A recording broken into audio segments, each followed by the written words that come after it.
mga kapamilya, among ihatod kaninyo ang mga sugilanon ug istorya nga among gibantayan gikan sa lain-lain nga reyon sa atong nasod. Ako si Annie Perez ug kini ang TV Patrol Regional.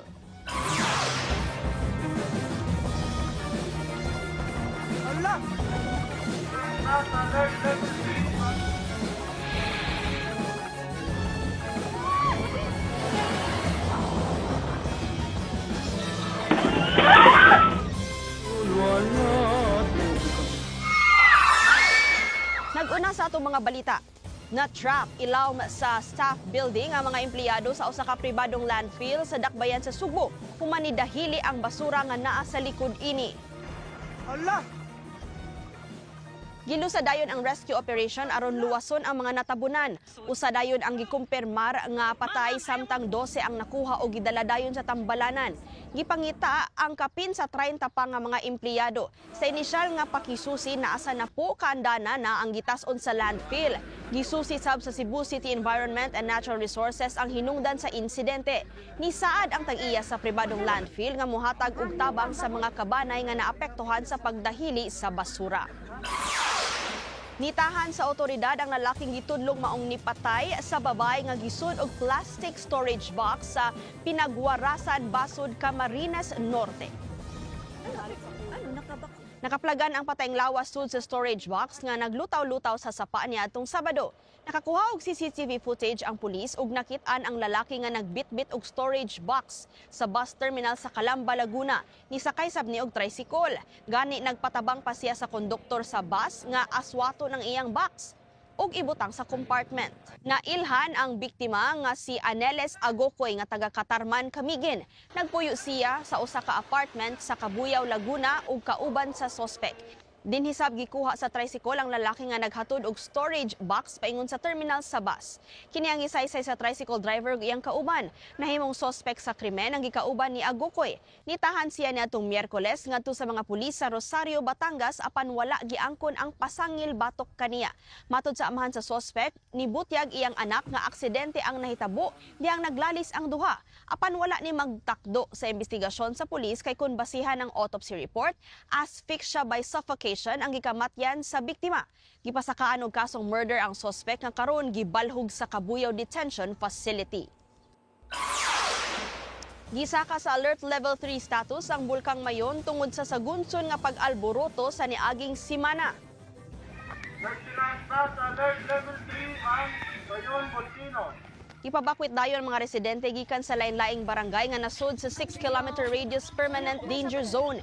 Nigawa sa baba sa bulkan ang pyroclastic density currents kon PDC nga mas nailhan nga uson. Paspas nga nidagayday panaog sa bulkan ang nagsagol nga init nga volcanic materials sama sa bato, abo ug aso. Duna say namatikdan nga rock fall events. Duna say ashfall apan nipis rani ug nahulog sa Daraga ug Legazpi City.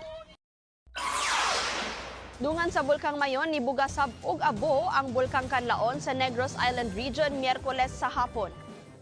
Nakuha og time-lapse video ang ash emission o ang pagbugas sa abo nga niabot og 9 kagatos ka metros ang gitas-on. Kasamtangang gisaka sa Alert Level 2 status ang Canlaon.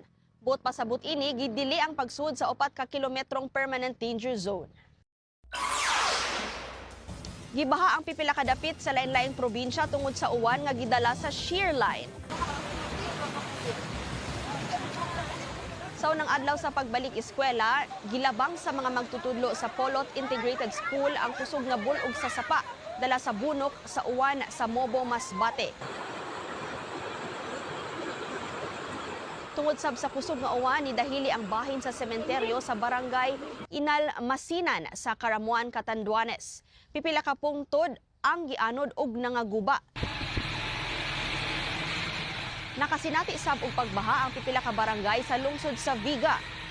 Naguba ang bahin sa spillway sa barangay Almoela nga gitambakan og yuta aron maagian sa mga residente nga buot pulikay sa kusog nga sug sa sapa. Di sab maagian ang Obos Spillway sa lungsod sa San Miguel. Human niawas ang Bato River nga nag-inusarang agianan pasud sa 5 ka barangay. Gisuspindi sab ang biyahe sa mga barko sa Bantayan Island, Cebu. Tungod sa kakusog sa hapak sa bawd, naglisod sa pagsuod ang mga sakyanan sa Ro-Ro vessel. Samtang 13 ka barangay ang gibaha sa Hipapad, Eastern Samar. Gibaha ang municipal gym, lakip na ang opisina sa pulis ug bumbero. Napugos ang mga residente nga magbangka na lang. Lakbayin na la! Gilabang sab sa mga residente ang hanging bridge nga naabtan sa baha gikan sa niawas nga sapa sa barangay Baha, Calbayog City sa Samar. Gibaha sab ang pipila ka bahin sa Northern Samar. Lapad nga pagbaha sab sa lungsod sa Las Nevas ug nakuwaan ni sa bayan patroller nga si Gibby Luz de la Torre. Ingon man sa mga karsada sa barangay Ninita sa lungsod sa Mondragon. Nahasol ang mga tinunan ug mga magtutudlo dihang gibaha ang Katarman National High School. Daw murag sapa ang school compound. Bisan mga lawak gisud sa baha. Naluwas ang 20 ka turista ug 3 ka tripulante human nga nalunod ang gisakyang recreational boat sa dagat nga sakop sa San Pascual, Masbate niadtong Enero 3. Matod sa Philippine Coast Guard District Southern Tagalog, gikan sa San Andres, Quezon ang bangka ug paingon sa Sombrero Island aron mag-island hopping. Apan tungod nga dagko ang bawd, nabuslot ang bahin sa bangka. Gidala sa Sombrero Island ang mga naluwas. Nangasamad ang siyam sa mga sakay nga dali dayon gitambalan. Napuno sa mabulukon nga mga sanina ug mga maanindot nga float ang pagsaulog sa ika-93 nga Aguman Sandok Festival sa Minalin, Pampanga. Tinuig nga tradisyon sa taga Minalin matag unang adlaw sa tuig. Highlight sa kasaulugan ang pagsulob og binabay sa mga lalaking Manilenyo nga murampa sa kalsada. Doon na say musakay sa mga float.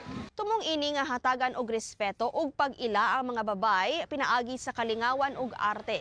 Gibida sab ang inclusivity, gender equality ug pagkahiusa sa mga residente. Gitay og 6.4 magnitude nga linog ang Davao Region niadtong Miyerkules. Nagdinaganay ang mga tao paggawa sa merkado dihang nabatyagan ang pagtayog sa lungsod sa Manay. Nabatyagan sab ni sa barangay Kayawan. Ni bakwit gikan sa mga school building ang mga tinunan sa Davao City. Nidahili ang bahin sa Senior San Lucas Chapel sa barangay Santiago sa lungsod sa Caraga. Kinira ang nag-inusarang istruktura nga naguba atol sa linog.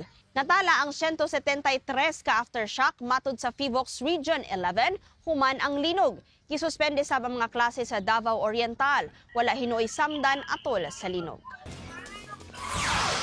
Ibaliktad ang van nga dunay kargang mga sako sa bugas sa bahin sa Marcos Highway sa Tuba, Benguet sa niaging Miyerkules. Makitan sa video nga paspas ang pag-atras sa van gikan sa subidahon nga bahin sa karsada. Gibangga ang lain pang van ug nibaliktad. Nagpasad sa daan ang mga kargang sako sa bugas. Gidala dayon sa tambalanan ang samdan nga driver. Padayon ang investigasyon sa insidente. Gipatawag sa Land Transportation Office ang kapitan sa Barangay Basak, Mandawi City human nga nisupak sa balaod sa kadalanan.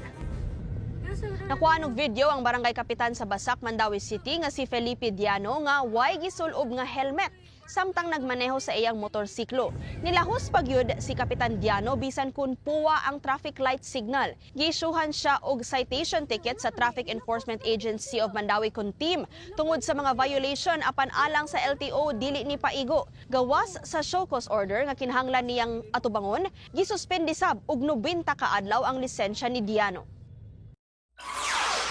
Dungan sa kasaulugan sa kauluhan sa pista sa Jesus Nazareno, pipila ka probinsya sab ang nagpahigayon sa ilang tinuig nga traslasyon ni adtong Biyernes. Sa Balangas City, Bataan, nikuyog ang mga residente sa prosesyon nga gipasiugdahan sa Cathedral Shrine and Parish of St. Joseph, uban ang Diocese of Balanga ni adtong Lunes.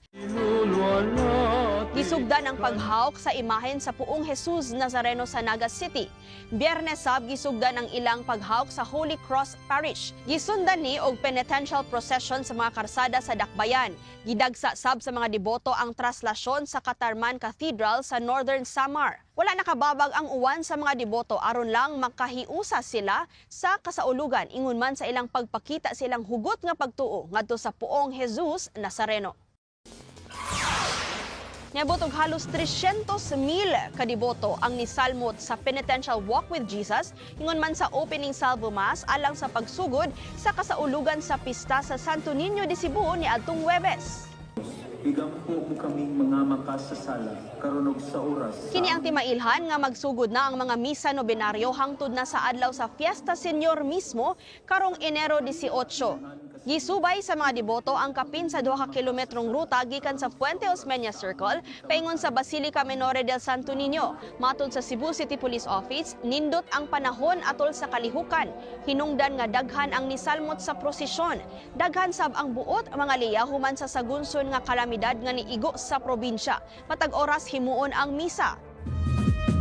Samtang gisugdan na sab sa Cebu City LGU ang mga kalihukan alang sa Sinulog 2026. Gihimo ang street parade gikan sa Basilica Menore del Santo Niño hangtod sa Cebu City Sports Center. Si Cebu City Mayor Nestor Archival ang nangu sa pagbukas sa usa ka semana nga mga kalihukan nga tapuson sa Sinulog Mardi Gras sa sunod nga Domingo. Matag tuig dagsaon sa mga bisita ang Sinulog Festival nga halad sa Santo Niño de Cebu kansang imahen gida sa nasod niadto pang 1521.